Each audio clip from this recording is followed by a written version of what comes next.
মানুষ অন্ধকারে গোলকধাঁধায় ঘোরপাক খাচ্ছে, অকল্যাণের পথে ছুটে চলেছে নিরন্তর। ঈমান ও আমলের চিন্তা নেই, পরকালে জবাবদিহিতার ভয় নেই, বরং অর্থহীন নববর্ষ উদযাপনে ব্যস্ত। বছর শেষে নতুন বছর আসে, কিন্তু তাদের দৃষ্টিভঙ্গিতে কোনো পরিবর্তন আসে না। নববর্ষ পালন কতটা যৌগিক সে ভাবনা তাদের মধ্যে জাগ্রত হয় না, বরং অনাগত বছরে শুধুই ইতিবাচক স্বপ্ন দেখে। বিগত দিনের কৃত ভুলের জন্য কোনো অনুশোচনা নেই, সংশোধন হওয়ার জন্য কোনো চিন্তা নেই। মুখে শুধু শুভ নববর্ষ, নববর্ষ, নববর্ষ। নববর্ষে পৃথিবীর নতুন রূপে সাজে। এই দিনে সৌভাগ্যের দুয়ার খুলে যায়। নতুন বর্ষের উদযাপন সুন্দর হলে পরবর্তী বছরটিও সুখের হবে, এমন বিশ্বাস করা শিরক। কেননা সময় নিজের কোনো ক্ষমতা নেই, বরং তা আল্লাহর ইচ্ছায় আবর্তিত হয়। বুখারী হাদিস 4826। নববর্ষ ধরনী জীর্ণতা ও শীর্ণতা থেকে মুক্তি পায়।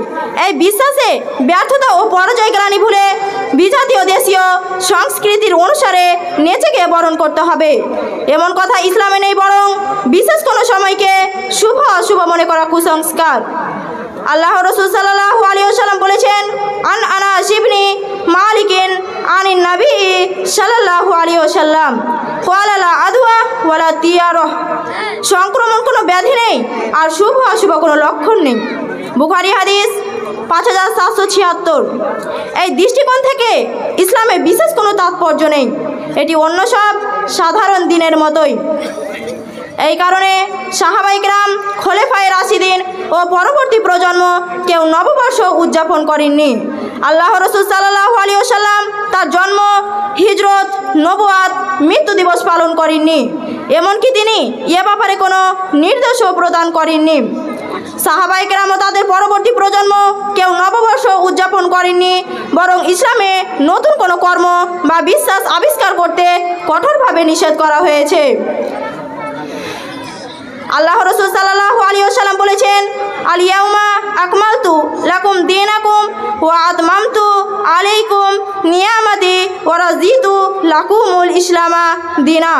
আমি যে আয়াতটি পাঠ করলাম সূরা মাইদা 3 নম্বর আয়াতের অংশ, যার অর্থ হলো, আজ আমি তোমাদের জন্য তোমাদের দিনকে পূর্ণাঙ্গ করে দিলাম ও তোমাদের প্রতি আমার অনুগ্রহ সম্পূর্ণ করে দিলাম এবং ইসলামকে তোমাদের ধর্ম হিসেবে মনোনীত করে দিলাম।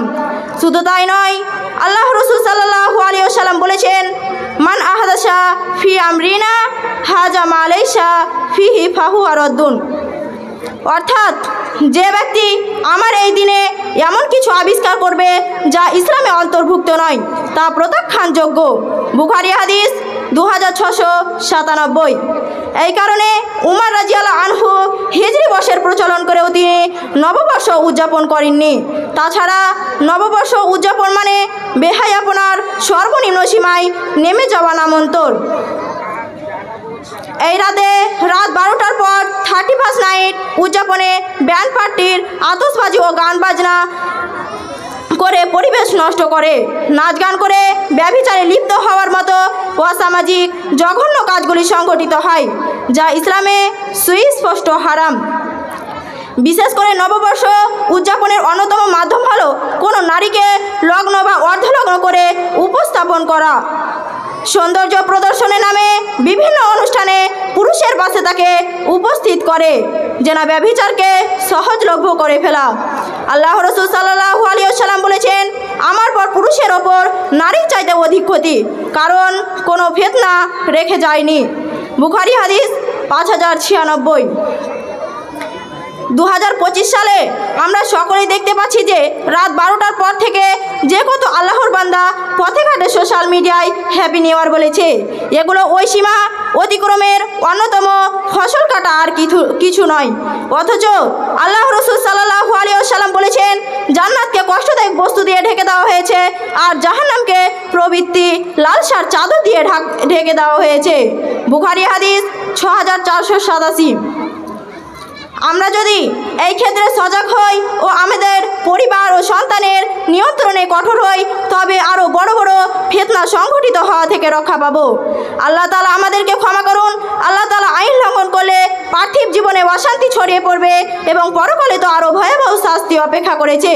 ব্যক্তিগত ও পারিবারিক জীবনে এর গণ্ডি পেরিয়ে বেদনাদায়ক প্রভাব সমাজ ও রাষ্ট্রের মধ্যে লক্ষ্য করা যাচ্ছে।